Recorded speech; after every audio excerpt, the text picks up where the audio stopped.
Los niños, si quieren pasar ya a las clases, a sus clases, ya pueden pasar, por favor. Los demás nos quedamos aquí. Hemos comprado algunos ventiladores para que los niños estén ventiladitos en sus clases, porque los pobrecitos estaban sudando como pollos. Algunos padres dirán, ¿pero qué le están haciendo a mis hijos que cada vez salen de la iglesia más flacos? Es que tenemos una sauna, tenemos varias clases con sauna, ¿eh? Si usted se quiere meter un poquito también, hermana, y aprovecha, ¿eh? Algunos maridos dicen, sí, que vaya, que vaya. Bueno, hermanos, gloria a Dios. Hay una preocupación en los escritores del Nuevo Testamento. Lo veo en Pablo muy claramente, también en Pedro cuando escribe sus cartas, en Santiago, en Juan. Veo también que la carta que se escribió a los hebreos, quien haya sido el autor, también manifiesta esa preocupación, y es por el crecimiento y por la madurez de los creyentes. Veo que lo pasaban mal, cuando veían a los creyentes que no crecían, que seguían todavía con su carnalidad, con su inmadurez. Los veo preocupados, y esas cartas que gracias al Señor tenemos en nuestras Biblias, carta a los romanos, a los corintios, a los efesios, a los filipenses, a los colosenses, etcétera, etcétera. Veo que a pesar de las instrucciones y de los consejos que daban, y a veces decían, pues vamos a repetir lo que ya saben porque no nos molesta el repetirles otra vez las mismas cosas que ustedes ya conocen, veo que en el fondo, lo que esta gente en el fondo quería, con tantos mandamientos, con tantas instrucciones, con tantos consejos, etcétera, etcétera, lo que en el fondo realmente todos querían, Santiago, Juan, Pedro, Tomás, etcétera, era que la gente creciera y madurara espiritualmente hablando, ni más ni menos. Y les digo sinceramente, y esa preocupación también la tengo yo, ese anhelo, ese deseo de verles a todos y a cada uno de ustedes maduros y crecidos espiritualmente hablando. Y así como vemos a los niños de la iglesia cómo crecen, ¿verdad? Y vemos que cada semana y cada mes y cada año pues van cambiando y van, el que antes no caminaba después gateaba, y el que gateaba después comenzó a caminar, y el que caminaba ahora está corriendo y saltando, pues vemos ese crecimiento en ellos, ¿verdad? Y antes no sabían pronunciar una palabra bien y ahora la pronuncian bien, y ahora te vienen y te dicen, pues mira, aprendí esto, aprendí aquello. Exactamente igual en todos y en cada uno de nosotros tiene que notarse, digo esto, tiene que notarse que usted está creciendo espiritualmente. Se tiene que notar en todo lo que hace. La forma como habla, la forma como reacciona, la forma como piensa, la forma como decide, la forma como vive, todo tiene que reflejar que tú estás creciendo, que tú estás madurando, porque yo parto de la base de que ustedes se están tomando muy en serio su crecimiento y su relación con el Señor, ¿sí o no? ¿Te lo estás tomando en serio? ¿Y qué haces para crecer? Porque a los niños, cuando queremos que crezcan, les damos comida, los atendemos. A temprana edad muchos padres meten a los hijos en algún deporte, para que desarrollen su musculatura y crezcan sanos. Pero yo me imagino que a estas alturas todos y cada uno de ustedes saben lo que tienen que hacer para ejercitar el espíritu, para crecer y para madurar, ¿verdad? Y si quieres crecer en el aspecto físico, pues bueno, te metes ahí en un gimnasio y te machacas ahí un montón de horas y bueno, pues ahí está. Pero y espiritualmente, estamos hablando del espíritu, ya hemos hablado del alma, de sus enfermedades y de lo que es y de lo que no es, y para lo que está y para lo que no está. Y vimos que el espíritu, que es esa parte no tangible, no material, que conecta al hombre con Dios, con su creador, pues tenemos que crecer espiritualmente hablando. Y vemos que cuando una persona está mal espiritualmente, se le nota su forma de hablar, su forma de orar, su forma de responder, su forma de comportarse. Cuando una persona está enferma espiritualmente hablando, se le nota a la legua. En el matrimonio se nota cuando uno de los dos no está bien espiritualmente hablando. Sobre todo si el marido está mal, la mujer es la primera que lo va a notar. O si ella está mal, desanimada, decaída, no ora, pues él lo va a notar. Y los hijos, cuidado, porque a veces hablamos del papá y de la mamá, pero cuidado, los hijos también perciben y captan el ambiente familiar, porque eso se transmite. Hemos hablado esta semana acerca de la transmisión de espíritu, ¿se acuerdan? Hemos hablado acerca de que no solamente transmitimos la genética. Hermanita, yo le digo una cosa, cuando usted está mal, yo lo noto, y cuando está bien yo lo noto, y sus hijos también lo notan, y los hermanos que están a su alrededor lo notan, aunque no le digan nada, en su cara, en su mirada, la forma como entra, la forma como saluda o no saluda, etcétera, se nota, hermano. Eso es algo que se proyecta, es algo que es evidente, ¿sabe? Y fíjese que es tan importante el crecimiento espiritual que hasta el cuerpo lo nota. Hasta el cuerpo lo nota. Vimos el otro día, empezamos una serie de versículos en Proverbios. Dice que cuando el corazón está dolorido, pues el espíritu se abate. Eso lo leímos. Y fue el primer versículo de la larga lista de Proverbios que vamos a leer esta tarde. Pero hay otro versículo en Proverbios 16, 18 que nos advierte de un peligro, de algo que puede ocurrir terrible en nuestra vida cuando descuidamos la parte espiritual. Proverbios capítulo 16, versículo 18, y dice así la palabra: antes, no después, antes del quebrantamiento, ¿qué es lo que viene? ¿Qué es lo que se manifiesta? La soberbia. Y antes de la caída, la altivez de espíritu. ¿Qué significa altivez? Igual, soberbia, prepotencia, arrogancia, ese espíritu de superioridad. Eso significa altivez. Cuando usted le da lugar al orgullo, cuando usted dice, ay amigo.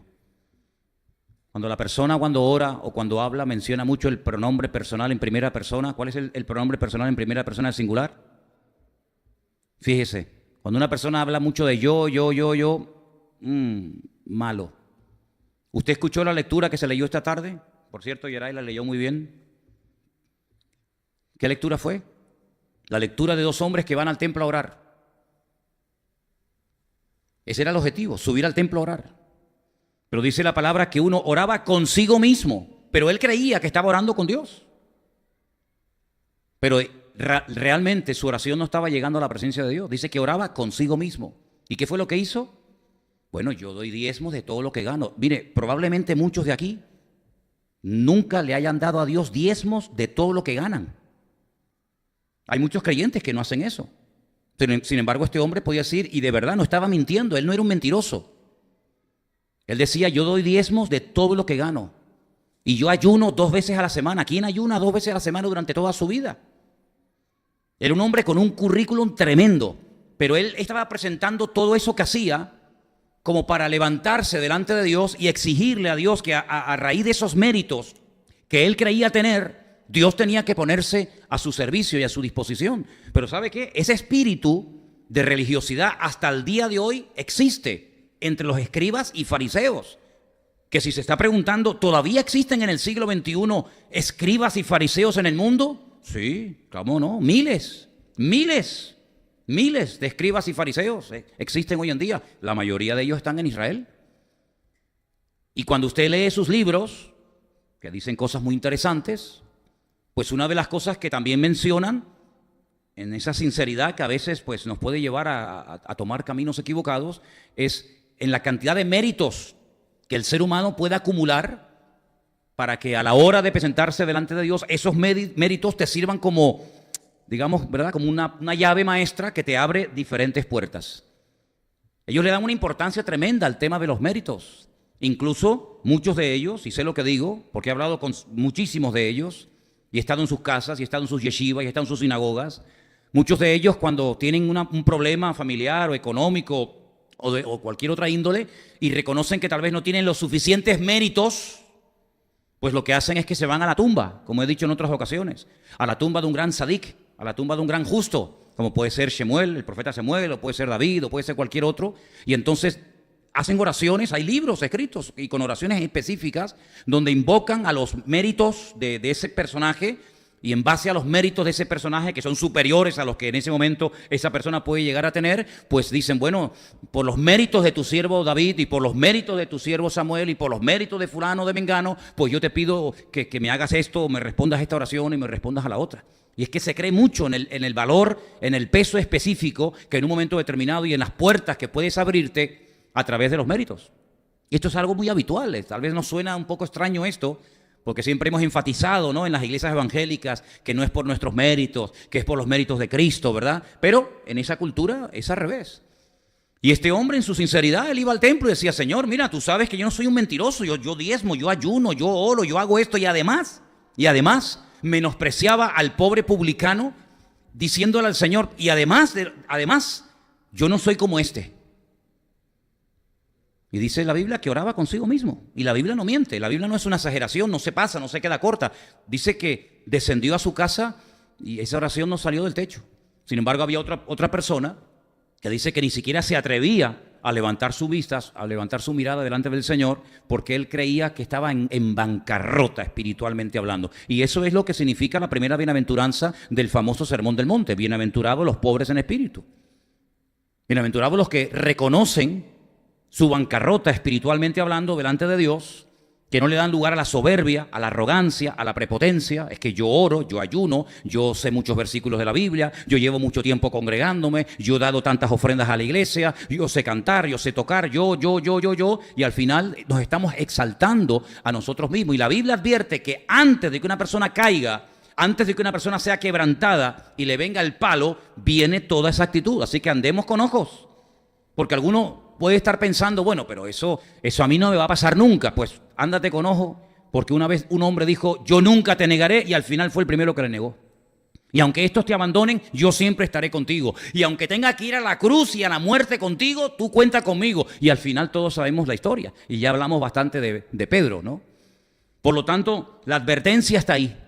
Antes del quebrantamiento, antes de la caída, viene la altivez de espíritu. Hermano, sea constante y firme y estable emocionalmente hablando y espiritualmente hablando delante de la presencia del Señor. ¿Cuántos dicen amén? El versículo siguiente al que hemos leído, Proverbios 16, 19, dice, mejor es humillar el espíritu con los humildes que repartir despojos con los soberbios. Fíjate la contrapartida, ¿no? Por una parte, el peligro de exaltarnos, de enorgullecernos espiritualmente hablando, y por otra parte decir, oye, si tú te humillas, como se ha leído en la lectura esta tarde, que el que se humilla será exaltado y el que se exalza, pues dice la Biblia que será humillado. Es una ley del reino. Así como hay leyes naturales y hay leyes físicas, también hay leyes en el mundo espiritual que funcionan, ¿verdad? Así que humillar el espíritu, pues viene bien y el Señor siempre va a recompensar todo eso. Ahora fíjate qué interesante, porque en el capítulo 17 del mismo libro de Proverbios, en el verso 22, nos habla acerca de algo que puede ocurrir en el aspecto físico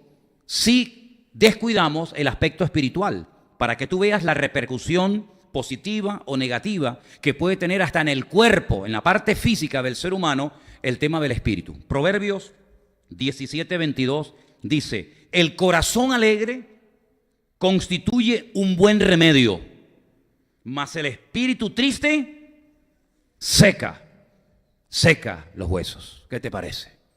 Ay, amigo, la Biblia dice que una vez el Señor le habló a un profeta. Cada vez que le hablaba a ese profeta, utilizaba una expresión que no utilizó nunca con ningún otro profeta. Por eso cuando usted oye a alguien o oye una lectura y al principio no se enteró de dónde está leyendo, cada vez que usted oiga la expresión hijo de hombre, así le hablaba el Señor al profeta Ezequiel. Hijo de hombre, esa era la típica expresión, la forma como el Señor llamaba siempre a este profeta, a este varón de Dios. Hijo de hombre, ¿vivirán estos huesos? Huesos secos en gran manera. El profeta Ezequiel le dice al Señor, yo no sé, Señor, tú lo sabes. El Señor le muestra una visión, un valle lleno de huesos secos en gran manera. Y el Señor le hace una pregunta que el profeta no sabe responder. No lo sé, Señor. No sé si estos huesos tienen futuro. No sé si la circunstancia del tiempo presente puede cambiar. Pero dice la Biblia que las aflicciones del tiempo presente no son comparables con la gloria venidera que en nosotros ha de manifestarse. Romanos 8, 18. Y entonces el Señor dice, mira, la forma de cambiar lo seco, lo muerto en vida es que profetices. Ahora podemos entender el deseo, el anhelo del apóstol Pablo cuando decía, yo quiero que todos profeticen. ¿Cuántos dicen amén? Sin embargo, hay denominaciones que se empeñan que a toda costa tienes que hablar en lenguas. ¿Sí o no? Oye, hay denominaciones y yo conozco algunas. Yo estuve en una denominación durante algunos años que eran las Asambleas de Dios. Y en las Asambleas de Dios, hermanos, se enfatizaba hasta la saciedad el que tiene sí o sí que usted hablar en lenguas. Y se hacían campamentos y se hacían retiros y se hacía de todo para que la persona hablara en lenguas. Cuando la Biblia dice, ¿hacen todos milagros? No. ¿Son todos apóstoles? No. ¿Tienen todos dones de sanidad? No. ¿Hablan todos lenguas? No, pero se empeñan, es como una obsesión. Sin embargo, el apóstol Pablo lo que quería es que todos profetizaran, es decir, que todos predicaran y anunciaran la palabra. Porque aquel valle de huesos secos, hermanos, que no servía para nada. Dígame usted, ¿para qué sirve un valle lleno de millones y de millones de huesos secos? ¿Para qué sirve eso? Para nada. Pero el Señor le dice, mira, la única forma de cambiar esta situación es que profetízale a los huesos. Y dice que Él se puso a predicarles por fe. Ahora, alguno le podría decir, pero Ezequiel, tú estás loco. Hay que predicarle a los vivos, no a los muertos. Hay que predicarle a la gente que tiene oídos y te puede oír, no a un valle de huesos secos que al fin y al cabo ya no sirven para nada. Pero es que allí había un acto de obediencia. Cuando el Señor le pida a usted que haga algo, aunque sea en contra de toda lógica, usted tiene que hacerlo. Oye, ¿pero por qué haces eso? Porque el Señor creo que me ha dicho que lo haga. Y punto. Y los resultados los dejo en las manos del Señor. Él comenzó a predicar y dice la Biblia que aquellos huesos secos, que eran huesos de seres humanos, no eran huesos de animales, eran huesos de seres humanos, dice que comenzaron a juntarse el uno con el otro, los tendones, la carne, los nervios, pulmones, corazones, riñones, hígados, cerebros, ojos, piernas, brazos, algo impresionante. Pero dice que le faltaba, ¿qué le faltaba? El espíritu. Dice, sigue profetizando, sigue proclamando la palabra. Y dice que cuando entró el Espíritu de Dios en ellos, se pusieron de pie y se convirtieron en un tremendo ejército para la gloria del Señor. ¿Cuántos dicen amén? Dice, bueno, ¿y esto qué es? Dice, esta es la casa de Israel. Esta es la casa de Israel. Huesos secos durante 2000 años, yendo de una nación a otra, masacrados por aquí, perseguidos por allá, torturados por acá, hasta que el Señor sopló en ellos y se levantaron, aleluya, esos huesos secos para la gloria del Señor. Y ahí se produjo la restauración nacional y Dios mediante vendrá la restauración espiritual y todo ojo verá la gloria del Señor. ¿Cuántos dicen amén? ¿Sí? Entonces, hermanos, no le dé lugar a la tristeza, porque la tristeza se le va a volver en su propia contra. Y los primeros miembros de su cuerpo, que dice la Biblia que cuando el espíritu está triste lo notan, son sus tuétanos, son sus huesos. Dice que el espíritu triste lo que produce es que los huesos se le sequen. Artrosis, reuma y montones de dolores por aquí y por allá. Hermanos, dele lugar al espíritu. Tenga relación con el Señor. Déjese de amarguras, de quejas y de lamento. Porque el Señor quiere cambiar su lamento en baile. ¿Cuántos dicen amén? Seguimos en Proverbios. Tenemos en Proverbios 17:27, el mismo capítulo, Proverbios 17:27. El que ahorra sus palabras tiene sabiduría. Uy, amigo, esto es tremendo. Ahorrar en palabras. Oye, hay que ahorrar en agua, no tengas el grifo tanto tiempo abierto, hay que ahorrar. Apaga luces. No corras tanto, así gastamos menos gasolina. No comas tanto, hay que ahorrar, que comes demasiado. No, está bien, todo eso está muy bien. Pero dice aquí que también tenemos que ser ahorradores en palabras. A veces hablamos demasiado y escuchamos poco.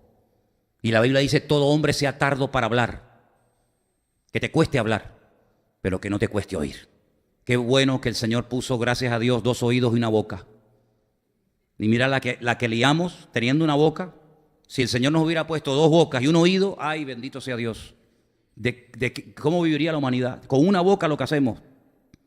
Hay que oír más de lo que hablamos. Dice que a esa persona que es ahorradora en palabras, la Biblia lo llama prudente. Proverbios 17:27. Y dice, de espíritu prudente es el hombre entendido. ¿Cuántos dicen amén? ¿Entendido en qué? Entendido en la palabra, entendido en las cosas de Dios, entendido en el mover de Dios, saber discernir, saber leer, saber interpretar lo que el Señor está haciendo. Dice, Señor, yo soy torpes, ignoráis las Escrituras y el poder de Dios. No era necesario que el Mesías padeciera, los profetas, Moisés lo dijo, los salmos hablaban de mí.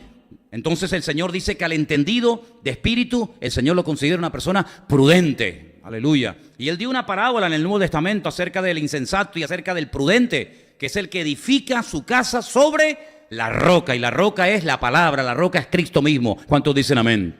Proverbios, seguimos en Proverbios 20, verso 27, hablando del Espíritu en esta tarde. Características del Espíritu para conocerlo, para poder crecer y madurar espiritualmente. Proverbios 20, 27, dice la Escritura, lámpara de Dios es el espíritu del hombre. Qué bueno esto, ¿eh? Hay otro versículo que yo sé que dice, lámparas a mis pies, tu palabra y lumbrera mi camino, pero ahora dice, lámpara de Dios es el espíritu del hombre, la cual escudriña lo más profundo del corazón. Interesante cómo el espíritu dentro del hombre es como una lámpara, ¿verdad? Es como una luz que te puede iluminar tu noche oscura, tu tiniebla, para que tú puedas discernir y puedas saber en todo momento por dónde el Señor quiere que camines y por dónde el Señor no quiere que camines. Así que atento al Espíritu, dale importancia, madura y crece espiritualmente, hermano, porque eso va a traer estabilidad emocional a tu vida, eso va a traer salud a tu cuerpo, eso va a traer paz a tu hogar, eso va a traer la bendición del Señor. Cuando tu espíritu, que está conectado con el Señor, le dedicas tiempo y creces y maduras y te esfuerzas. Decir que el crecimiento espiritual no cuesta sería decir mentira. Decir que una persona se convierte en un cristiano, en una cristiana maduro de la noche a la mañana, no es verdad, hermanos. Hay un esfuerzo, hay un camino que recorrer, hay un trabajo que realizar. Es un día a día, es una batalla. Cada día muero, decía el apóstol Pablo. Por lo tanto, hermanos, esto es un trabajo de por vida. No piense que usted ahora va a llegar a fin de año y decir, gloria a Dios, superé esto y esto, se acabó, ya nunca más voy a luchar con esto. No, hermano, cuidado. No baje la guardia, sobre todo en estos tiempos difíciles en los que estamos viviendo. En estos tiempos en los que demonios que han estado dormidos y esperando su momento, su día y su hora, se están levantando para tomar posesión del antiguo territorio del Imperio Romano y volver otra vez a los tiempos de la Edad Media, donde el hombre, ¿verdad?, vivía en la más absoluta oscuridad. Por lo tanto, tenemos que dedicarle tiempo al aspecto espiritual de nuestra vida. Tenemos que madurar espiritualmente, porque eso va a ser, digamos, lo que nos va a traer estabilidad y lo que nos va a guardar de la hora de prueba que ha de afectar a todas las naciones sobre la faz de la tierra. ¿Cuántos dicen amén? Seguimos en la palabra de Dios buscando textos.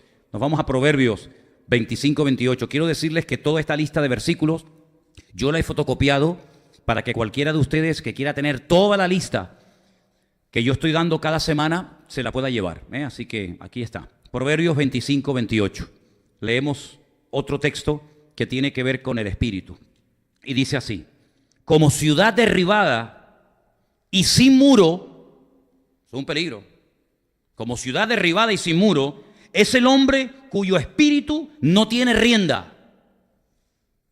Upa. Aquí hay un peligro. Yo sé que hoy en día vivir en una ciudad murallada pues prácticamente no ofrece ninguna seguridad, porque hoy en día con toda la tecnología y con todas las armas que hay, realmente vivir en una ciudad murallada pues como que no. Pero en aquellos tiempos, hermanos, en aquellos tiempos vivir detrás de unas murallas proporcionaba una seguridad y una tranquilidad a los habitantes tremenda. Podían dormir tranquilos, había atalayas, había personas que estaban en las torres vigilando por si venía el enemigo, ¿verdad? Se cerraban las puertas y había una seguridad y había una protección. Repito, hoy en día tal vez tendríamos que poner otro ejemplo, pero Salomón, que es el que escribe este libro de los Proverbios, él dice que cuando una persona no tiene control sobre su espíritu y cuando una persona no tiene control es un esclavo. La Biblia dice que el que comete pecado termina siendo esclavo del pecado que comete. Si usted no puede controlar algo, póngale usted el adjetivo y el nombre que quiera, usted está siendo un esclavo y un siervo, sin querer o queriendo, de ese pecado que a usted le domina, o de ese vicio, o llámele atadura, o llámele como quiera. Pues el rey Salomón dice que cuando una persona no tiene control de su espíritu, es como una ciudad desprotegida, es como una ciudad sin murallas, que en cualquier momento se puede infiltrar el enemigo y destrozar a sus habitantes. ¿Qué te parece? Es decir, que la Biblia nos habla de la necesidad urgente de dominio propio. Una vez dijo alguien medio en serio, medio en broma, dijo: el que no tiene dominio propio tiene demonio propio. Si usted no tiene dominio sobre su estómago, usted es un esclavo de su estómago. Y hay gente que no puede dejar de comer. Hay otra gente que no puede comer. Por más que quieran, no les entra nada. Tienen el estómago cerrado. Hay personas que son esclavas del sexo. Son adictos del sexo. No pueden. Son esclavos. Hay personas que son adictos de los juegos en internet y están todo el santo día de que se levantan hasta que se acuesta, venga a jugar y venga a jugar y venga a jugar. Y no pueden. Hay miles de personas que son esclavos del móvil. Dice: no, yo no. Cuidado, no hables muy fuerte. Intenta estar una semana sin móvil. Intenta estar una semana sin usar el móvil. Yo estoy convencido que hay algunos aquí que serían incapaces de estar una semana sin el móvil. Si quieren, hacemos la prueba. No te gusta, ¿verdad? Pero durante muchos años vivimos sin móvil y se vivía tranquilamente. Cuando yo nací, no existía el Facebook, ni el WhatsApp, ni el Twitter, ni nada de eso. y se vivía perfectamente. Yo creo que hasta mejor. Hasta mejor. Bueno, pues la Biblia dice que tenemos que tener dominio. ¿Y puede llegar una persona a tener dominio propio? Debe de tenerlo. Porque la Biblia dice que el Espíritu Santo que mora en nosotros es un espíritu de poder, es un espíritu de amor y nos permite tener dominio propio. No ser unos salvajes y no decir no cuando tenía que haber dicho sí, o no decir sí cuando tenía que haber dicho no. Tener dominio, control en todo momento. Y fíjense qué importante es esto, que hay un versículo que yo lo quiero leer. No se preocupen, yo se lo leo y ahora les digo para que no estén para allá y para acá perdiendo tiempo. Hay un versículo muy interesante que Pablo le escribe a una iglesia que tiene problemas precisamente con el autocontrol. Y Pablo le escribe y le dice a esos que decían, no, es que no podemos controlarnos, les decía que los espíritus de los profetas están sujetos a los profetas. Porque Dios no es Dios de confusión, sino de paz, como en todas las iglesias de los santos, dice el apóstol Pablo. ¿No ha llegado alguna vez, no sé si usted lo ha visto, pero no ha llegado alguna vez a alguna iglesia, estamos en medio de la alabanza y salen 4 o 5 de las bancas, de la silla, y empiezan uno a hacer el perro, y otro a revolcarse, y otro a subirse por las paredes, y otro ahí poniendo un huevo, y el otro rugiendo como un león, y uno dice, ¿pero de dónde me metí yo? Si no, es el espíritu. Sí, el espíritu. ¿Pero cuál? Porque yo también el otro día les di una lista de espíritus que se manifiestan muchas veces de esas formas alocadas, que en vez de dar gloria a Dios lo que traen es vergüenza al Evangelio. No voy a invitar yo a una persona de la calle que no sabe nada de Dios, no sabe nada del Evangelio, no sabe nada del amor de Dios, no sabe nada de nada, y de repente llega a la iglesia y la persona que está a su lado se pone a ladrar como si fuera un pitbull. ¿Qué le digo? ¿Qué le digo? Bueno, es que a la señora le gustan mucho los animales. ¿Qué le digo? No, es que está llena del Espíritu Santo. ¿Cómo le explico yo eso? ¿Verdad? Una vez fui yo a predicar a una iglesia, el pastor era un pastor africano y estaba predicando, entonces la gente salía corriendo en medio de la predicación, Elena estaba de testigo, y se tiraban al suelo así como si estuvieran así tirados, ¿no? Tirados en el suelo, y empezaban con las piernas pam, pam, pam, a patalear, a gritar, a rugir. Una empezaba, bueno, uno no, varios, como si estuvieran pariendo, incluidos hombres y mujeres. Tú, con la gran bendición que tenemos los hombres de no parir, como para ponerte a parir, ¿no? Y ahí gritando y como locos, y yo decía, y miraba al pastor, y el pastor me decía, siga hermano predicando, que se está moviendo el espíritu. ¿Pero qué espíritu es el que se está moviendo? Si uno está pariendo, hermano, capaz que habrá que hacer la cesárea de un momento a otro, ¿por dónde sale? Tremendo. Entonces, se confunden las manifestaciones a veces de la carne, ¿verdad?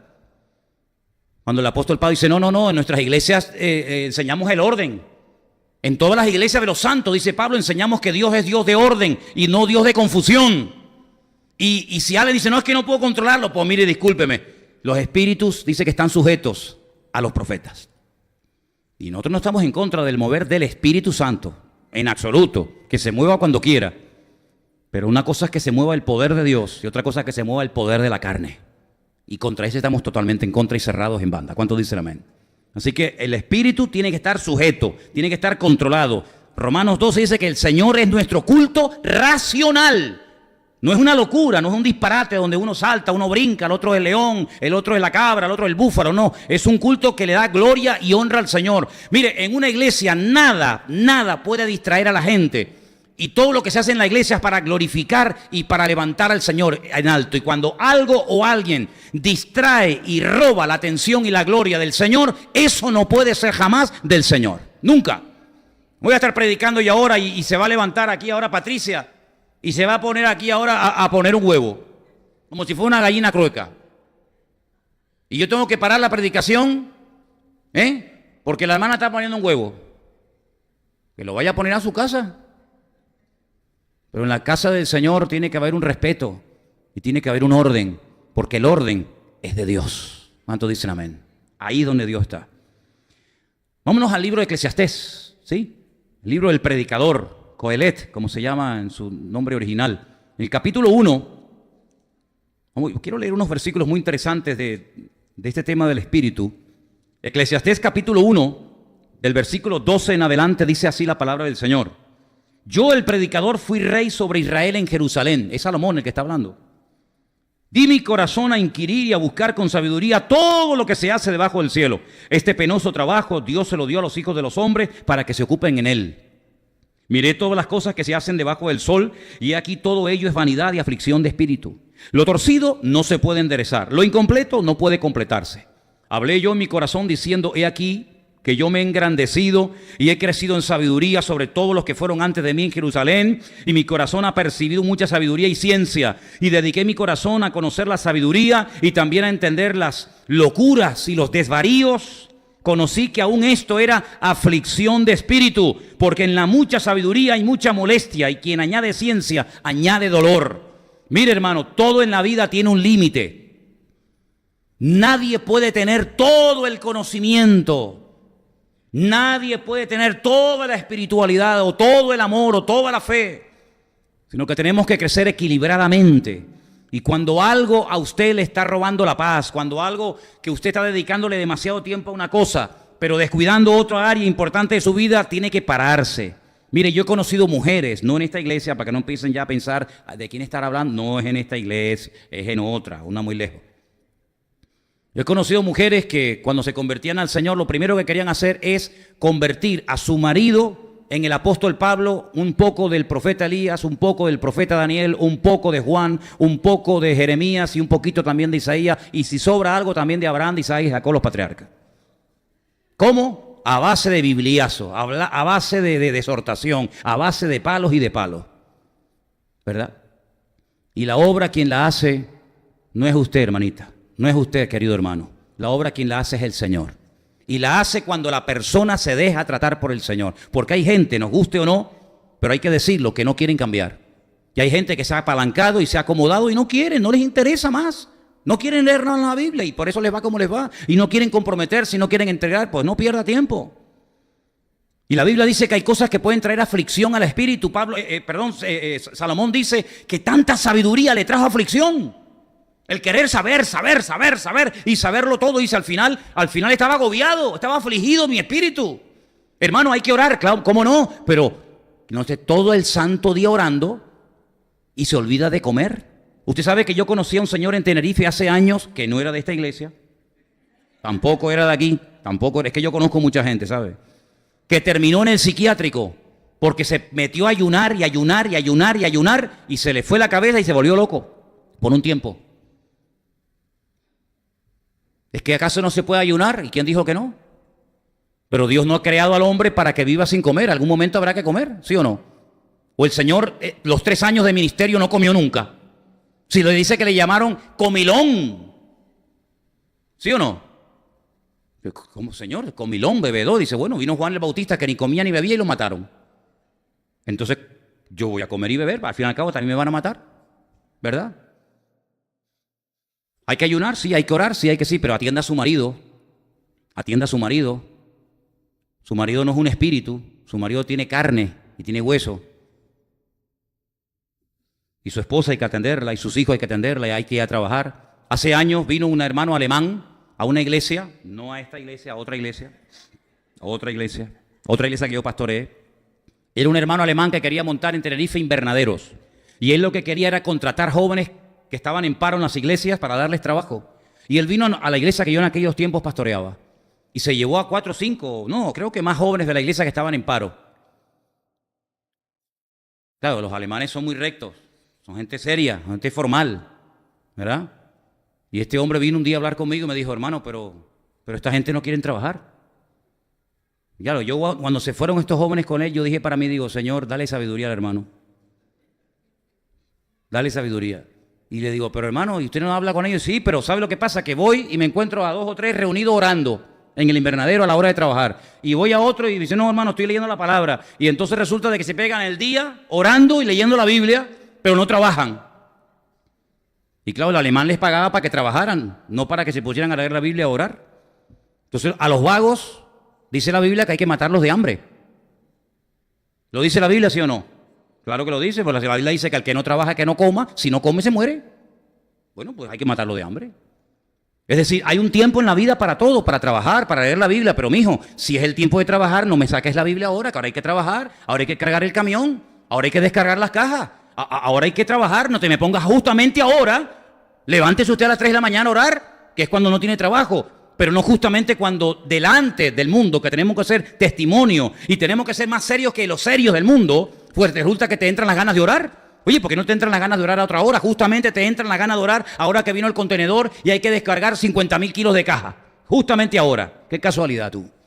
Entonces la Biblia nos enseña que hay cosas que si te traen aflicción, aunque sean cosas que aparentemente son de tipo espiritual, como leer la Biblia. Mira, una vez una persona tenía los ojos así todos rojos y le digo, ¿qué te pasa? Y dice que estoy leyendo y leyendo la Biblia y ya me duele la vista. Digo, pues para un poco, mijo, ¿qué te quieres aprender la Biblia en un día?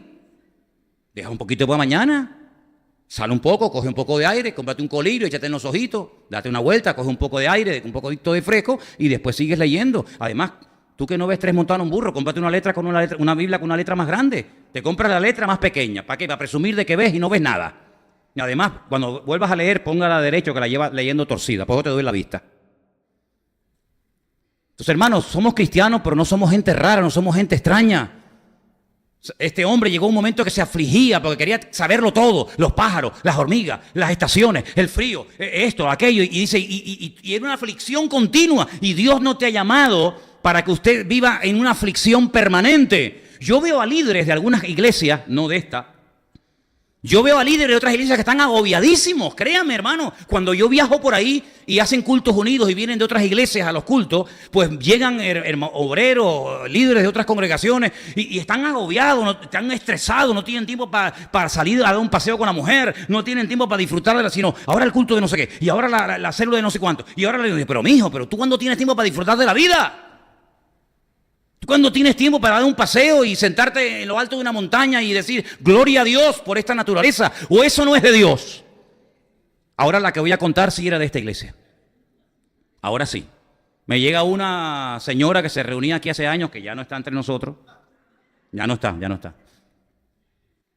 No, porque ustedes tienen un discernimiento de la carne tremendo, ¿no? Tienen un discernimiento carnal y dicen, esta está hablando de esta. Y me dice, hermano, ¿verdad que es pecado ir a la playa? Así en crudo. Me dijo, ¿verdad que es pecado ir a la playa? Claro, cuando alguien te viene con semejante afirmación, ¿qué le hago? ¿Qué le digo? Señor, llévatelo, te la mando, ¿no? Algo así, ¿no? ¿Verdad que es pecado ir a la playa? Ella esperaba que yo dijera, sí, hermana, es pecado. Digo, mire, venga un momentito. No me ponga entre la espada y la pared. No, me sientes ahí. Una pregunta. Las playas, el mar, ¿quién las hizo? Cuando tú le preguntas a alguien algo y te dice, es como cuando a tu hijo le dice, ¿dónde estuviste? Y dice, el tío te oyó desde la primera, pero está diciendo, para pensar a ver qué te dice, o como que te dice, repíteme la pregunta otra vez. Estás pensando a ver qué le dice, ¿no? Y encima tiene la hipocresía de decirle, me alegro mucho que usted me haga esa pregunta, ¿no? Y por dentro está diciendo, dichoso el tipo este que me hace esta pregunta, ¿no? Las playas, ¿quién las creó? Dice el Señor. El Señor creó las playas. Ajá. El mar lo creó el Señor, la arena del mar la creó el Señor. Y la creó para amargarnos la vida, ¿no? Nos pone en una isla rodeados de agua. Oye, hay que ser malo, ¿eh? Te pongo en una isla, te rodeo de agua, pero no te puedes bañar. Pues llévame al Sáhara, me metes allí en el desierto y ya está. No, te pongo para que no seas feliz. No, mire. ¿Sabe lo que pasa? Que las cosas de Dios son puras, son buenas. Es el hombre el que las pervierte. Mire, para pecar no hace falta ir a la playa. Hay gente que no sale de la habitación y están todo el día pecando. Tienen el mundo dentro de la habitación. No va a la playa. Está blanco como la leche el tipo. Pero tiene el mundo metido en la habitación. Entonces, mire, no me diga que la playa es pecado, porque de igual manera que usted dice que la playa es pecado, el monte también puede ser pecado.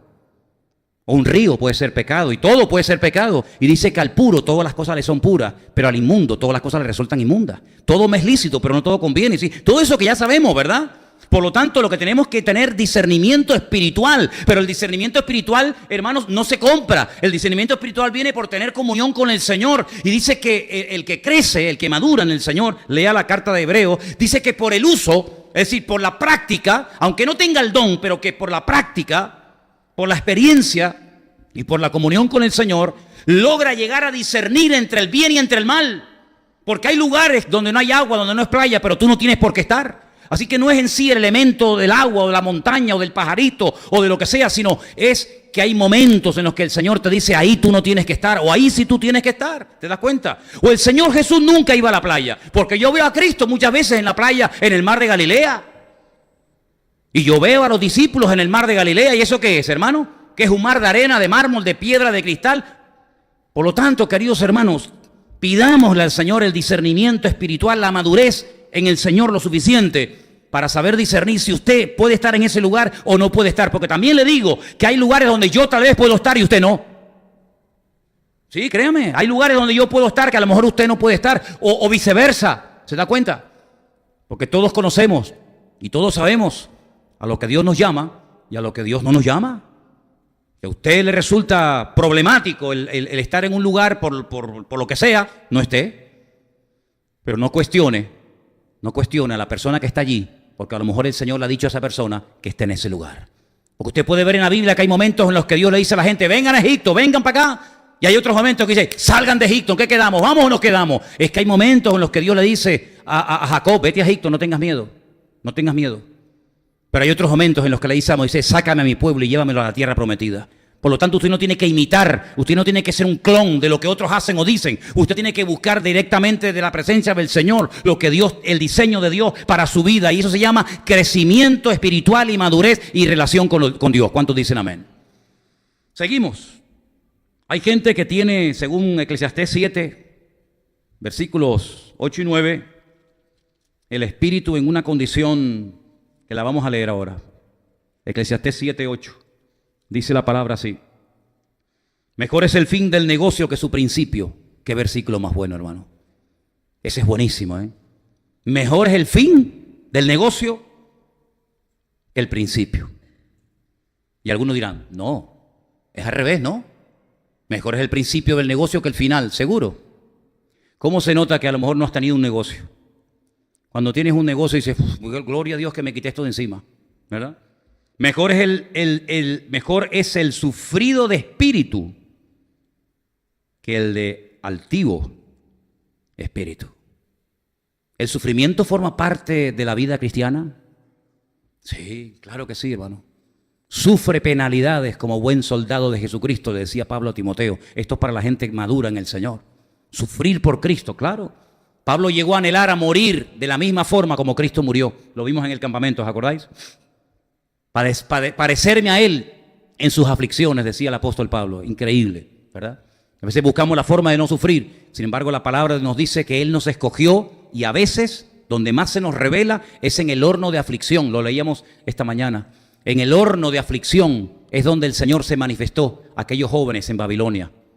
Fue en el horno de fuego allí en Babilonia, ¿verdad? Donde sus ropas, dice que no tomaron el olor del fuego, pero es el lugar donde el Señor se reveló que estaba con ellos en medio de la prueba y en medio del sufrimiento. Y a veces esa aflicción, a veces esa prueba por la cual el Señor nos permite pasar es para nuestro beneficio, para que valoremos las cosas, para crecer, para madurar. No hay ni una sola lágrima, escúcheme bien, hermano querido, no hay ni una sola lágrima que por voluntad de Dios salga de sus ojos, que Dios no le dé una bendición y una recompensa cuando Él lo crea conveniente. Bienaventurados los que lloran, dice la Biblia. Bienaventurados los que sufren. Bienaventurados los que padecen persecución por causa de la justicia divina, ¿verdad? Por lo tanto, usted puede ver que aunque el Señor Jesucristo era el santo Hijo de Dios, dice, por lo que padeció, aprendió obediencia, porque lo perfeccionó por medio de las aflicciones. Y dice la Biblia que Él llegó a ser un experto, varón experimentado en quebrantos. Era un experto en tener su espíritu quebrantado todo el día delante de la presencia del Padre.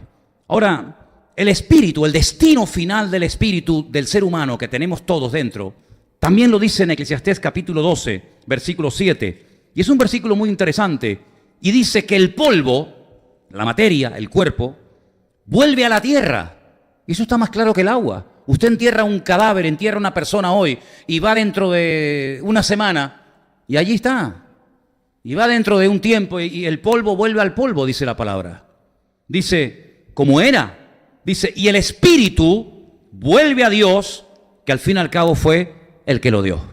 Así que cuando una persona muere, su cuerpo, su materia, pues va a la tierra y se deshace y se descompone, ni más ni menos. Pero el espíritu retorna al Señor. Y qué hermoso es saber que si nosotros, estando bien con el Señor, muriéramos hoy o cuando sea, pues nosotros vamos a ir directamente a la presencia del Señor. ¿Cuántos dicen amén? ¿No te da paz el saber que mi espíritu y mi vida le pertenecen al Señor? Dice, ya sea que muramos o ya sea que vivamos, somos del Señor. ¿No te trae paz a tu corazón? Gloria a Dios. Hermanos, cuando el Señor Jesucristo resucitó, tengo otros versículos, pero quiero dar un pequeño salto, porque hay un momento en el que el Señor Jesucristo resucita y los discípulos pensaban que lo que estaban viendo era una visión, una especie de alucinación. Pero hay una explicación muy interesante que el Señor Jesucristo le da a sus discípulos en Lucas capítulo 24, verso 39, que es bueno tenerla en cuenta. Repito, Lucas capítulo 24, versículo 39, y la palabra de Dios dice así. Mirad, arranco desde el 38 si les parece. ¿Por qué estáis turbados y vienen a vuestro corazón estos pensamientos? Mirad mis manos y mis pies, yo mismo soy, y ved, porque un espíritu no tiene carne ni huesos como vosotros veis que yo tengo. ¿Cuántos dicen amén? Algunos han dicho que la resurrección de Cristo no fue realmente una resurrección, sino los discípulos creyeron que había resucitado y era tantas las ganas que tenían de verlo que hasta se lo imaginaban. Y su imaginación les hizo ver la figura de Cristo, pero que realmente Él nunca resucitó. Eso es rotundamente falso. Para despejar definitivamente esta duda de la mente de los discípulos, Cristo dijo, mire, no estén preocupados ni turbados por lo que en este momento ustedes están observando, porque yo sé que todos tienen en la cabeza que esto no puede ser real, porque ustedes saben perfectamente de que yo morí hace 72 horas. Y quiero decirles que ustedes, si quieren, pueden tocarme. Pueden tocar mis manos, pueden tocar mis pies, pueden tocar mi costado. Y les da una explicación extraordinaria. Y le dice, porque un espíritu no tiene carne ni tiene huesos. Es algo inmaterial. Y yo tengo materia. Y ustedes, si quieren, la pueden tocar. Así que les dice, dadme de comer. Y se pone a comer con sus discípulos. ¿Qué les parece? Cuando el creyente resucite en el día postrero, cuando el Señor lo crea conveniente, no solamente espiritualmente resucitaremos, sino dice la Biblia que volveremos a tener un cuerpo. Claro, no un cuerpo de carne y hueso, sino dice la Biblia un cuerpo transformado, glorificado, que pueda soportar el paso de la eternidad, cuyo cuerpo presente es imposible que lo haga.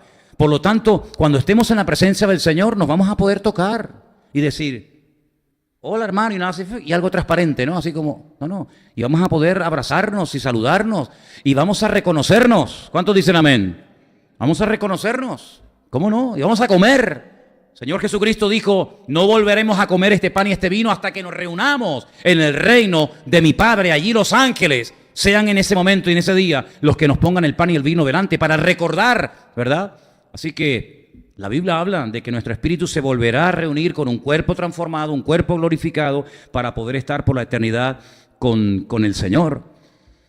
En Juan capítulo 13, cuando el Señor Jesucristo llega al cementerio donde su amigo Lázaro está muerto, dice la Biblia que se conmovió. Y mire lo que dice este capítulo tan interesante de Juan, capítulo 13, donde dice que cuando llega al cementerio y ve aquel ambiente de incredulidad, donde nadie cree nada, ni siquiera las hermanas del muerto, pues dice la Biblia que el Señor se conmovió. Y miren lo que dice aquí, Juan 13, 21. Habiendo dicho esto, se conmovió en espíritu. Y declaró y dijo, de cierto os digo, que uno de vosotros me va a entregar. También se conmovió en el cementerio. Hay momentos en los que el Señor es sacudido en su ser interior. Y cuando Él declara la palabra profética de que un discípulo, no un enemigo que pasaba por la calle, sino uno de Él, el hombre de mi confianza, levantaría contra mí su calcañar, dice que se conmovió en su espíritu, porque dijo, uno de vosotros me va a entregar. Los discípulos no entendían nada. Dice que se quedaron mirando los unos a los otros como diciendo, ¿cómo? Que nosotros vamos a ser los que vamos a traicionar al Señor, pero si tenemos que estar aquí para defenderlo. Y dice que no daban crédito a la palabra que el Señor les acababa de transmitir, pero así fue, se conmovió en su espíritu. Y la Biblia nos enseña que nuestro espíritu, junto con el Espíritu Santo, que mora en nosotros, dice que se puede unir para tener momentos de intercesión con gemidos indecibles, y como incluso el apóstol Pablo llegó a comparar los dolores de parto de una mujer que está a punto de dar a luz con lo que él sufría en su espíritu cuando veía, por ejemplo, a los hermanos de la iglesia de Galacia, a la cual amaba tanto y a la cual había parido espiritualmente hablando. Dice, los veía otra vez enredándose y volviendo otra vez atrás a prácticas y a costumbres y a cosas que ya creían que tenían que haber superado, y volvían otra vez a enredarse. Y Pablo dice, vuelvo otra vez a sufrir dolores de parto por ustedes. Espiritualmente hablando me lo están haciendo pasar muy mal, porque veo que Cristo todavía no ha sido formado en vosotros. ¿Y cuántas veces, espiritualmente hablando, nos podemos conmover, nos podemos entristecer cuando vemos a una persona que podría estar mucho mejor de lo que está y no quiere? O cuando una persona se aparta, ¿verdad?, de los caminos del Señor y vuelve, como dice Pedro, al vómito, y vuelve otra vez a revolcarse en la basura que ya había dejado hace años y a enredarse en vicios que ya había superado por la gracia y la misericordia del Señor. Por lo tanto, hermano, que el Señor sepa que con nosotros puede contar en cualquier momento y quebrantarnos y llevarnos a la oración para poder interceder y clamar por una vida, por un país, por una persona o por una situación que en un momento determinado necesita de la oración de intercesión de un cristiano. ¿Cuántos dicen amén? Cuando usted se despierta por la noche, así de repente, y se le va el sueño, lo mejor que puede hacer, en vez de estar diciendo, ¿y por qué me desperté? ¿Y por qué se me fue el sueño? Mire, déjese de estar haciendo preguntas y póngase a orar. Póngase a orar. ¿O no le ha pasado nunca a ninguno de ustedes? Estoy convencido que sí. Sí, oye, no sé. ¿La otra noche? ¿Cuántas veces me han dicho a mí gente por ahí? Oye, no sé, la otra noche, porque conmigo sueña un montón de gente. No, en serio, ¿eh? Yo digo, madre mía, yo no sé. Oye, soñé contigo, digo, otro más. Y me desperté y tenía muchas ganas de orar por ti. Digo, ¿y qué hiciste? Y si me puse a orar, digo, pues amén, eso es lo que tiene que hacer. Cuando usted se le vaya al sueño, ¿vale?, durante la noche, pues en vez de encender la televisión o la maquinita, la máquina diabólica, la máquina diabólica, Manolo, usted se pone a orar. Señor, tú me has despertado. A lo mejor puede ser, fíjate lo que te puedo llegar a decir incluso, puede ser que a lo mejor no fue el Señor específicamente el que te despertó. Puede ser que tú te despertaras, pero no importa, gloria a Dios. Te pones a orar exactamente igual. Porque el diablo, te puedo asegurar, jamás te va a despertar durante la noche y te va a poner ganas en tu corazón de que te pongas a orar por mí o por cualquier otro hermano. Así que te haya despertado el Señor o te haya despertado tú, igualmente dale gloria a Dios, porque ese momento lo puedes utilizar para orar por una persona. Y sabe Dios, porque a veces nos ha pasado de orar por una situación de una persona y encontrarnos a esa persona después de años y decirnos, tú sabes que yo tuve un accidente, tú sabes que yo ese día estuve en peligro de muerte, y te enteras años después. Así que obedezcamos siempre lo que el Señor pone en nuestro espíritu. ¿Cuántos dicen amén? Hay algunos versículos que quiero leer, tengo muchos, pero quiero llevarles al libro de Daniel, donde hay un varón de Dios, este hombre, Daniel. En el capítulo 5 del famoso libro del profeta Daniel, yo quiero leerles concretamente el versículo 20, donde dice algo muy interesante. Daniel capítulo 5, verso 20.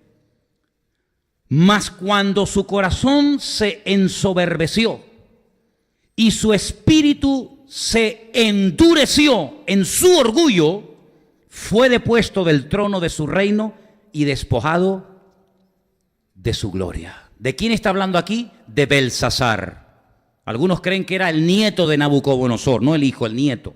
Bueno, dice que llegó a un nivel de orgullo, de soberbia y de arrogancia de tal magnitud que llegó a endurecerse espiritualmente hablando, que es lo mismo, el mismo espíritu, la misma actitud que tuvo el faraón en Egipto, cuando viendo milagros increíbles, hermanos, vamos a ver, convertirse un río en sangre no es un milagro.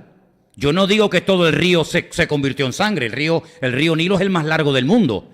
No nace en Egipto, muere en Egipto, pero tiene curiosamente 6.666 kilómetros de largo. Yo no digo que todos esos kilómetros se convirtieron en sangre, pero por lo menos las aguas de allí donde ellos estaban, la Biblia dice que se convirtieron en sangre. Si eso no es un milagro. Irte a la cama, todo un faraón con toda su soberbia, su poderío y su arrogancia, y tenerla llena de millones de ranas o de piojos. Hermanos, milagros increíbles, pero este hombre estaba tan endurecido que a veces hasta pedía oración, pero cuando se le decía, ¿cuándo quieres que ore por ti?, decía, mañana. Hay que ser bobo, Serás faraón, pero eres bobo. Porque si tienes una plaga en tu casa y me pides que ore por ti, y sabes que si yo oro, Dios la va a quitar, y me pides que ore por ti y me dices que mañana, quiere decir que esta noche vas a dormir entre ranas, entre sapos, entre piojos, entre garrapatas, pudiendo haber dormido en paz si te hubieras humillado. Pero endureció su corazón de tal manera que se hizo totalmente insensible. Y ese es uno de los grandes problemas de este mundo.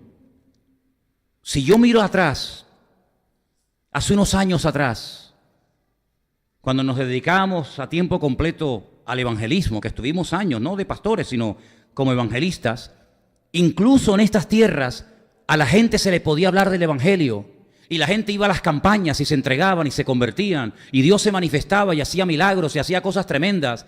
Y hemos tenido campañas aquí en Tenerife hasta donde la gente con problemas de demonios, escuchen bien, se manifestaban. Y tengo arriba en mi oficina recortes de páginas enteras del periódico, del día, del diario de avisos, donde salíamos muy a menudo.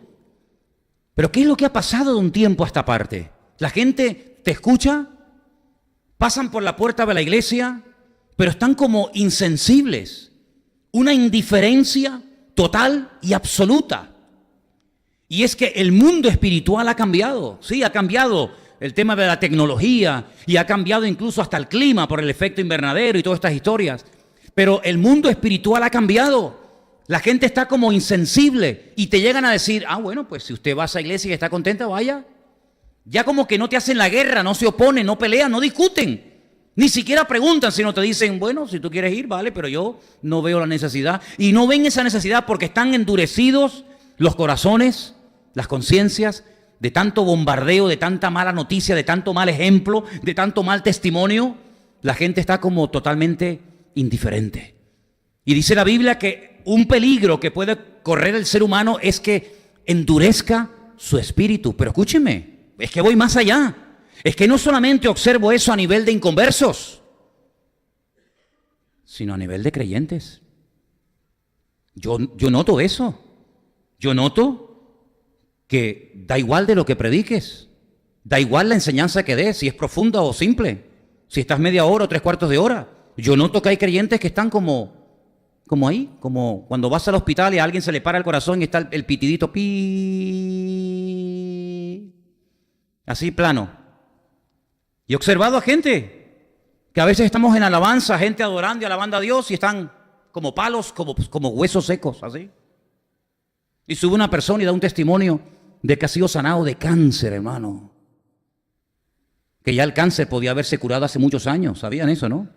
En la Segunda Guerra Mundial, cuando mataron a los 6 millones de judíos, en estos últimos 70 años ya se podía haber descubierto seguramente la vacuna contra todo tipo de cánceres, pero mataron a tantos filósofos, a tantos médicos, a tantos expertos, que el ser humano ahora en Europa se está recogiendo la cosecha de la masacre que se hizo hace 70 años. Y estamos recogiendo, ¿verdad?, toda la basura que quedó de todas las injusticias que se cometieron contra grandes personalidades de la historia de la humanidad en todas las ciencias y en todas las artes habidas y por haber, ¿verdad? Y el hombre se ha endurecido y ha perdido la sensibilidad. Y hay creyentes que tú vas a una iglesia y hablas de un milagro que Dios ha hecho en tu vida y ni se inmutan. Incluso hemos visto creyentes que cuando le habla de un milagro hasta lo cuestionan y te dicen, ¿seguro que tenía cáncer? Sí. No, y enseñó los papeles. Bueno, ya será menos. Creyentes. Y voy más allá todavía. Y ahora que no nos escucha ni nos ve nadie de Londres, de Israel, de Alemania, de ninguna parte, ahora que no nos ve nadie, hasta pastores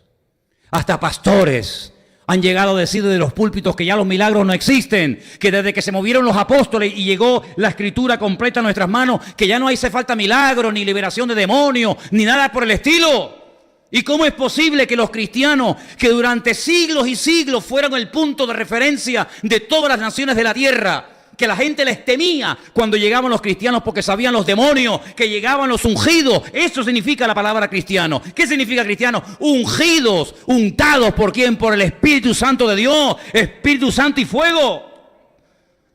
Pues hasta te llegan a cuestionar y decir, mire, en esta iglesia, como me han dicho a mí, hermano, en esta iglesia modérese, no cuente algunas cosas porque algunos hermanos se pueden ofender. Es increíble, hermano, al punto que hemos llegado de endurecimiento, de insensibilidad, donde el ser humano ha desarrollado una sensibilidad para las focas. Ay, pobrecita, cómo las matan a palos. Sí, es verdad, pobrecita, no, yo no estoy diciendo que no. Y se juegan la vida delante de un barco de toneladas con una sodia para que no maten a las ballenas. Bueno, está bien, pero luego después somos capaces de tirar al cubo de la basura a 300,000, a 400,000, a millones de fetos, porque molestan y dicen que no son humanos. ¿Y saben lo que se ha descubierto últimamente? Que muchos de esos trocitos de brazos, de corazón, de hígado, de cerebro, de manitas, de pies, de pulmones, de lo que ellos llaman que no son humanos, pues los están vendiendo a facultades de medicina a nivel mundial para estudiar enfermedades de los seres humanos. Entonces, ¿qué quedamos? ¿Son humanos o no son humanos? No son humanos cuando no te conviene que sean humanos, ¿verdad? Para callar la voz de tu conciencia y te molesta y lo sacas a trozos y lo tiras al cubo de la basura. Pero cuando hay que descubrir una medicina, cuando hay que probar algo para que el día de mañana pues se pueda, desarrollar la medicina, entonces sí son humanos, ¿verdad? La insensibilidad del ser humano ha llegado a niveles, hermanos, insospechados. Hasta el punto que los medios de comunicación, las escenas más duras y más crueles, las ponen cuando las familias están comiendo al mediodía, a la hora de la comida. Es increíble, hermanos. Y dice la Biblia, y quiero ir terminando porque no quiero tenerlas aquí hasta mañana, pero el apóstol Pablo, cuando estaba en la ciudad de Atenas, capital de Grecia, esperando a que vinieran los compañeros para predicar la palabra, dice que él recorría la ciudad de Atenas y él caminaba. Y dice que su espíritu se conmovía viendo a la ciudad entregada a la idolatría. Y yo muchas veces he pensado, si cogiéramos al apóstol Pablo y lo lleváramos en el mes de abril a pasear por las calles de Sevilla, si lleváramos al apóstol Pablo aquí a la Doña, ¿cómo se sentiría el apóstol Pablo allí viendo a a miles de personas cruzando las montañas? ¿Cómo se sentiría el apóstol Pablo en la plaza de Miñadoiro, enfrente de la catedral del apóstol Santiago? ¿Cómo se sentiría el apóstol Pablo? Si estaba en Atenas hace 2000 años, dice que estaba fatal. Y en cuanto se le presentaba la oportunidad de predicar, decía, observo que sois muy religiosos porque veo la cantidad de ídolos que tenéis por toda la ciudad. Incluso era un hombre tan observador que dice que vio un altar donde había una inscripción, una placa que decía, al Dios no conocido. No había estatua ni figura humana o figura de hombre o mujer, pero por si acaso hay algún Dios que no conocemos, pues también lo adoramos. Y Pablo decía, observo que sois muy religiosos. Pero ahí le lanza un mensaje tremendo, ¿no? Así que, queridos hermanos, yo quiero terminar diciéndoles que la Biblia declara categóricamente que el Espíritu es lo que nos conecta con Dios. Pero dice la palabra de Dios que los ídolos de las naciones, y lo dice literalmente, no tienen espíritu. Repito, si el Espíritu es lo que nos conecta con Dios y el libro de los Salmos dice que los ídolos de las naciones no tienen espíritu, caramba, no hay que ser muy listo para sacar la conclusión de que si mi espíritu me conecta con Dios y esta imagen no tiene espíritu, quiere decir que esta imagen jamás de los jamases me va a conectar con Dios, porque a Dios hay que adorarlo en espíritu y en verdad. Y esto es una mentira y encima no tiene espíritu.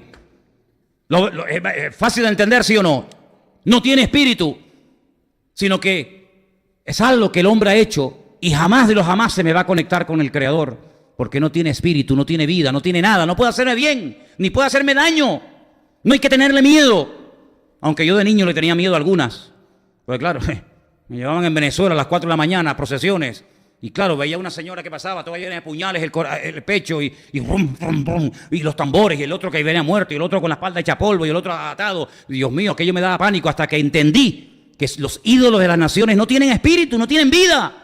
No te pueden solucionar la vida, pero hay alguien que está vivo y está aquí esta noche y te puede solucionar la vida, y es el Rey de Reyes y el Señor de los Señores, y a Él adoramos en espíritu y en verdad. ¡Aleluya! Gloria a Dios. Amén. Amén. Amén. Aleluya. El libro de Ageo dice que el Señor tuvo que despertar el espíritu de Ageo y de Zorobabel. Se lo despertó. Llegó un momento en el que se dieron cuenta de que no podían seguir así. Zorobabel, por otra parte, Nehemías, ¿verdad? Dice que el Señor despertó el espíritu de ellos. Ay, amigo, es que Dios tiene el poder de despertar a los muertos, físicamente y espiritualmente. Cuando le dijeron, no molestes más al maestro. La niña ha muerto ya, Jairo, no molestes al maestro. Y el hombre se derrumba y le dice el Señor, no tengas miedo, tranquilo. Tu hija no está muerta. Y todos se burlaban de él, dicen, tu hija está dormida, vamos a despertarla. Y dice que llegó a la habitación de la niña donde estaba muerta, la cogió de la mano, la habló en arameo, Talita Kumi, levántate, levántate. Y dice que el espíritu volvió a ella. Bueno, pues el Señor nos puede despertar a todos, si estamos dormidos, espiritualmente hablando, ¿sí o no? Dice que es tiempo de levantarnos del sueño. Es tiempo de levantarnos del sueño. El tiempo se acerca, las profecías se están cumpliendo. Hermanos, lo peor está por venir. Israel está anunciando hace 3 semanas que viene un ataque químico de parte de ISIS a Europa sin precedentes. Lo peor está por venir.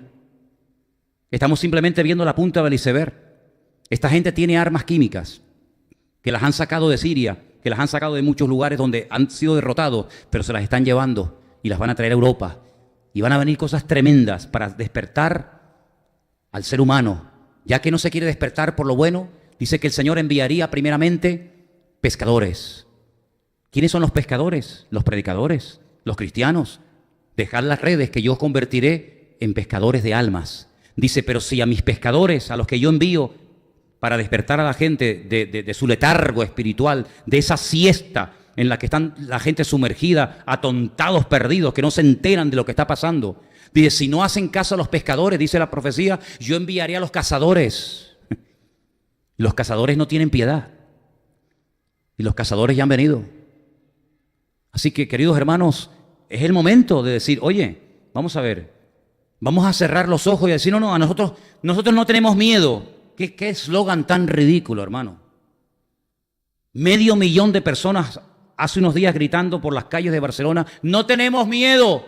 Pues deberías tenerlo. Deberían tener un poquito de miedo y no ser tan confiados. Claro, es que ahora resulta que en las Ramblas de Barcelona han salido musulmanes a dar abrazos. Abrazos. Y se ponen con un cartelito. Yo no soy un terrorista, soy un musulmán, soy bueno y te quiero dar un abrazo. Y la gente de tonta se van a dar abrazos. Cuando no hay musulmán moderado, es rotundamente falso. Es la peor ignorancia que la gente puede creer. ¿Hay cristianos moderados? ¿Puede ser un cristiano moderado? ¿Verdad que no? Un cristiano tiene que ser un cristiano radical. No puede ser un mediocre, que los hay, pero no es lo normal. ¿Puede ser un hindú moderado? No. ¿Puede ser un musulmán? No. Tienes que orar 5 veces al día y tienes que ayunar 1 mes al año sin beber agua, querido hermano y amigo. ¿Qué te crees? Y que ahora tú me vengas a dar un abrazo cuando en tu libro sagrado hay 156 suras o versículos, 156 versículos. Ya les daré el estudio, Dios mediante, lo estoy preparando, ¿saben? Lo estoy preparando. Donde dice que hay que matar al infiel. ¿Qué? ¿Te vas a poner en contra de tu Dios para darme un abrazo a mí? ¿Me vas a dar un abrazo a mí? ¿Y ahora qué hacemos con los 156 textos de tu libro sagrado que se llama el Corán? Donde dice que si levanto una piedra o me veo detrás de un árbol a uno que practica el sábado, un judío, o a uno que practica el domingo, generalmente los cristianos, ¿hay que matarlo? ¿Qué hacemos con eso ahora, amigo? ¿Qué hacemos ahora con esos textos? Cuando el Islam nació por el poder de la espada y se ha mantenido por el poder de la espada. Y les voy a hablar de quién es Alá.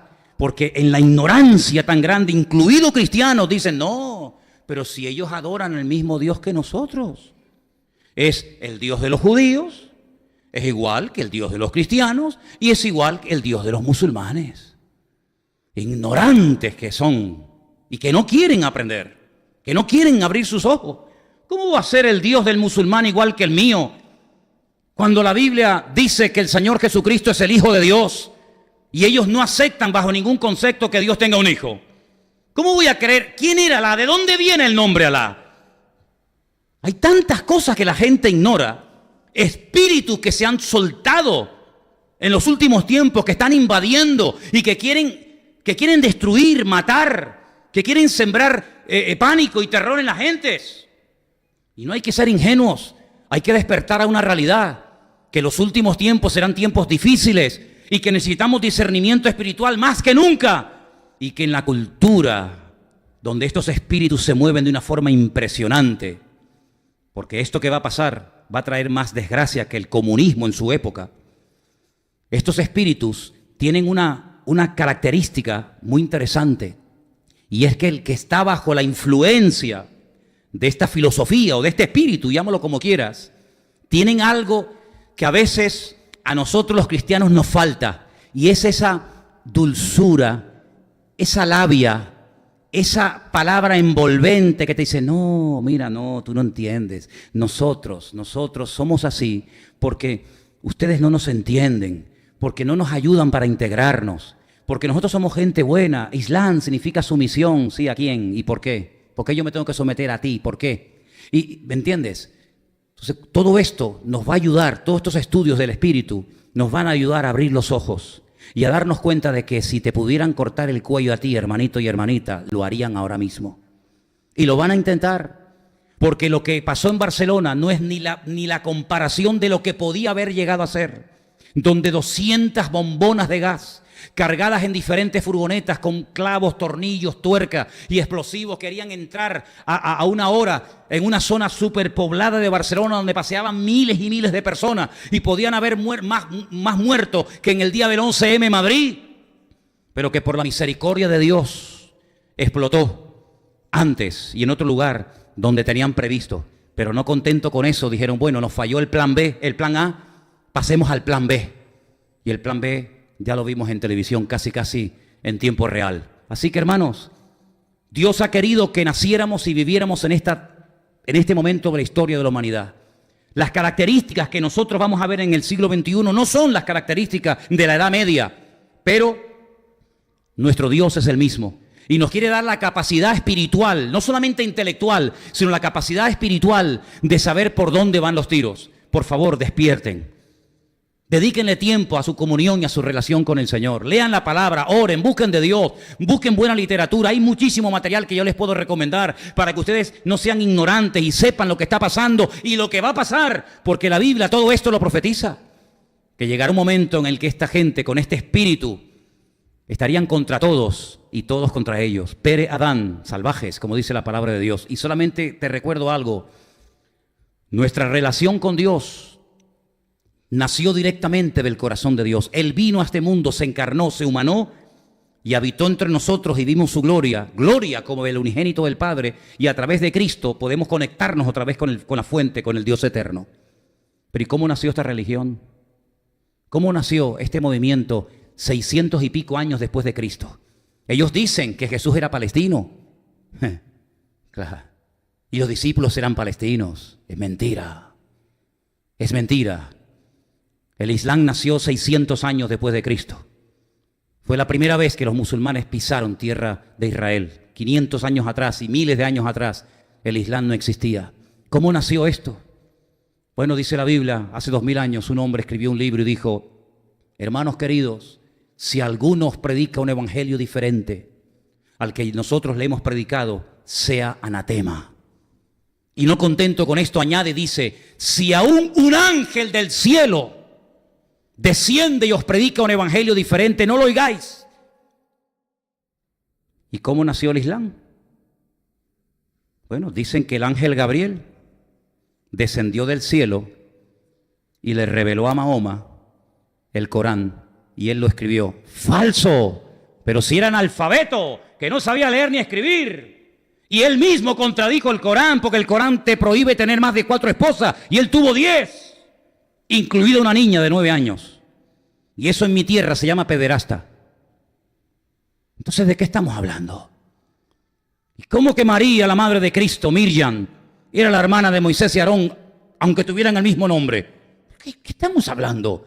Por favor. ¿Y cómo que la mezquita de Al-Aqsa en Jerusalén era la mezquita que utilizaba Adán para tener comunión con Alá? ¿De qué estamos hablando?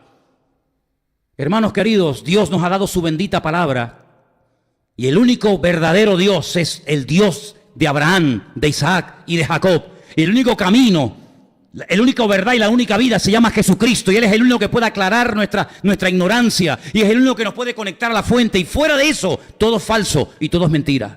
Y nosotros no adoramos a hombres. Nosotros adoramos al Rey de Reyes y al Señor de los Señores. Y dice que su espíritu da testimonio a nuestro espíritu de que ahora somos hijos de Dios.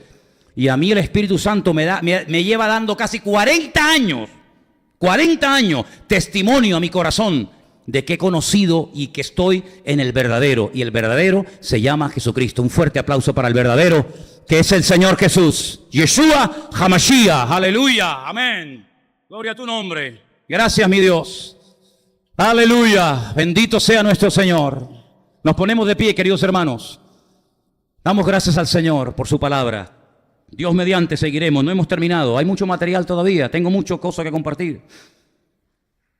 Yo confío y espero y deseo, como tiene que ser, que en estos días que vamos a estar fuera de vacaciones un poco, pues nuestro hermano Anderson va a estar compartiendo y también vendrá en algún momento Daniel, nuestro hermano del sur, y Marcos y tal vez alguno hermano más, no sé, que ustedes sigan apoyando a la iglesia, a los cultos, las reuniones. Seguimos, por supuesto, reuniéndonos a los horarios y los días que ustedes saben. Pero quiero que en este momento oremos al Señor y le pidamos al Señor que nos guarde, como dice la Biblia, de la hora de la prueba que ha de venir sobre todas las naciones de la tierra. Y España, Europa, Francia, el mundo entero va a ser probado. Tiempos difíciles, tiempos peligrosos de guerra y de rumores. Fíjate qué cantidad de rumores, que si atacan los chinos, que si no atacan los coreanos, que si atacan a los americanos. Hay rumores, ¿verdad? Un ron ron. Y se utilizarán armas. ¿Y qué pasa con Venezuela? Y los portaaviones. Y ahora hay rumores de guerra. El mundo espiritual se está preparando para la última hora. Pero también les digo que todo esto es la señal de que nuestro Señor Jesucristo viene pronto.